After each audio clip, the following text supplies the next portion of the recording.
How to be rich. When I was a student, amazingly, I was having more money than I was able to spend in Switzerland during my year out from university. And I was working during the daytime as a systems analyst in a software house, and in the evening, I was uh, teaching computer science courses at Lausanne University. And my Swiss bank accounts were filling up faster than I could spend the money. And I just didn't deprive myself at all. I bought everything I could. I did everything I wanted to. I didn't limit myself at all. Everything I ever wanted to do, I did it.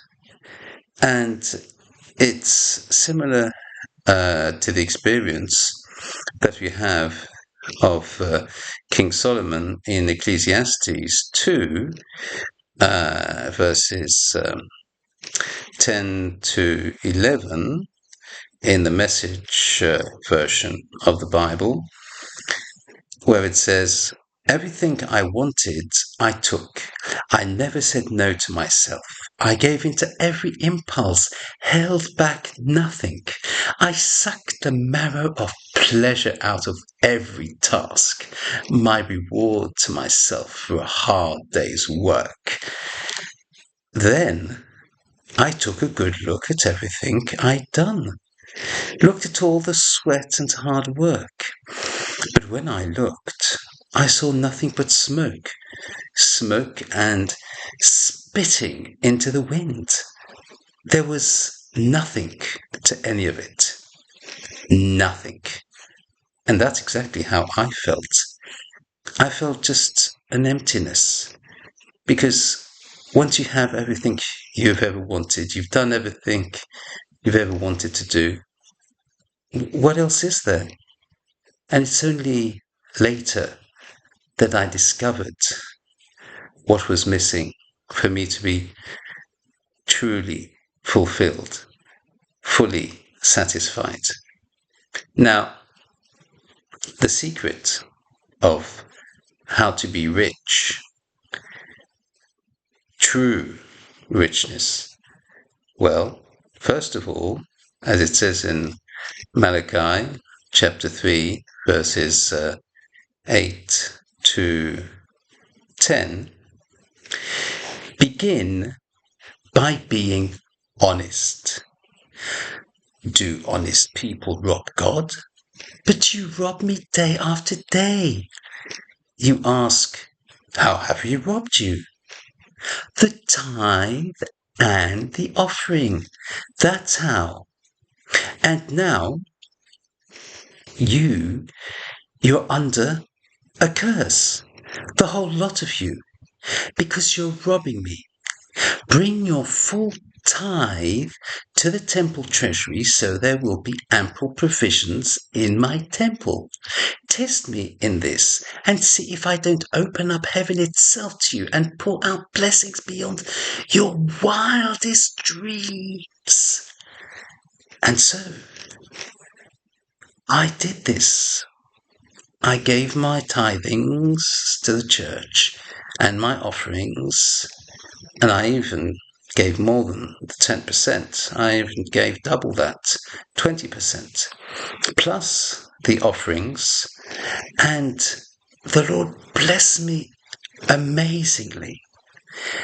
I was working for the Lord in England as a street evangelist, and I suddenly received an offer of an all expenses paid apartment in Belgium, in Brussels, for as long as I wanted. Now, of course, I needed to check this out to see if this was coming from the Lord and not from the enemy distracting me from my work as a street evangelist. And so I said, Lord, please confirm it to me in some way. And very soon after that, I received something in the post. Now, I don't usually look at advertising leaflets that come through the letterbox. But here, something attracted my attention. I saw that there was a new hairdressing salon that just opened up locally. Now, of course, as you can see for me, I don't have any use for a hairdressing salon. But when I saw the name of it, and also how often do you see a leaflet for a hairdressing salon? I'd never seen one before in my life, so that already was something totally out of the ordinary. The name of it was Cut and Go. Cut and go. Like, cut the mooring lines and go. I mean, and the Lord touched me. Really, I felt the presence of God when I read those words. It was like, wow. It suddenly seized me, and I really felt that this was it.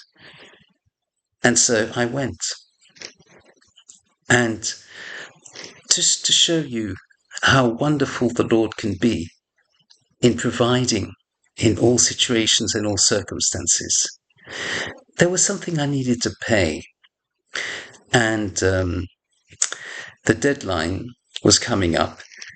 And as I was living by faith in that all expenses paid apartment for 6 years, that is to say, I wasn't receiving any money at all officially, only gifts, unsolicited gifts, which I never even asked for. And I didn't have the money to pay something when it was coming up for the deadline for the payment. And then when I checked my mail in the letterbox, I saw an envelope, and it didn't have a stamp on it. It just had my name on it. So somebody had just put it in the letterbox. So I opened it, and I saw that there was the exact amount of money for what I needed to pay. And I hadn't told anybody about this. Nobody at all. It's an absolute miracle. I don't know if it was an angel or I don't know how that envelope arrived there with exactly the right amount, but that has to be God. There's no other way. And of course, with a little bit extra for the offering and tithing, because always I gave the tithing and offering on the gifts I received as well. Now, this is why it's important to not have love of money, not to gather things here on earth, but rather have them in heaven. And the Lord didn't provide me with loads of money when I was serving Him during those 6 years that I was living by faith. But He provided everything I needed directly, so I didn't need to have money to buy it.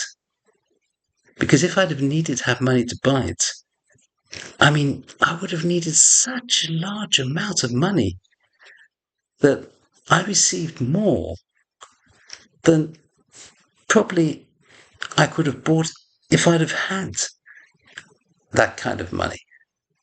Now let me read for you Matthew chapter 6, verses 19 to 21, about a life of God worship. Don't hoard treasure down here where it is eaten by moths and corroded by rust, or worse, stolen by burglars. Stockpile treasure in heaven where it's safe from moth and rust and burglars. It's obvious, isn't it? The place where your treasure is the place you will most want to be and end up being. And so I was able, with hardly any resources at all, the strict minimum, to take care of a lot of people that I was evangelizing. I provided for their needs with the gifts that people were giving me, even without me asking those gifts. I was able to accommodate in my apartment in Brussels up to 15 people. There was 2 families of gypsies as I was evangelizing the gypsies, because I had a special ministry for them. And that was like the 2 parents of each family, plus all the children. That was like 15 altogether. And the Lord provided for everything they needed, just like for me, food, clothing, and we all had, of course, a roof over our heads. And that was sufficient. When you have food and clothing, that is all you need to be able to serve the Lord and be powerful in Him and absolutely do miraculous work. And this is all very much like what George Muller did. He lived in the 19th century, and he cared for more than 10,000 orphans during his lifetime. He established 117 schools which offered Christian education to more than 120. And he also didn't receive any official support, no government support, and he was only accepting unsolicited gifts, like myself, for those 6 years that I was living by faith.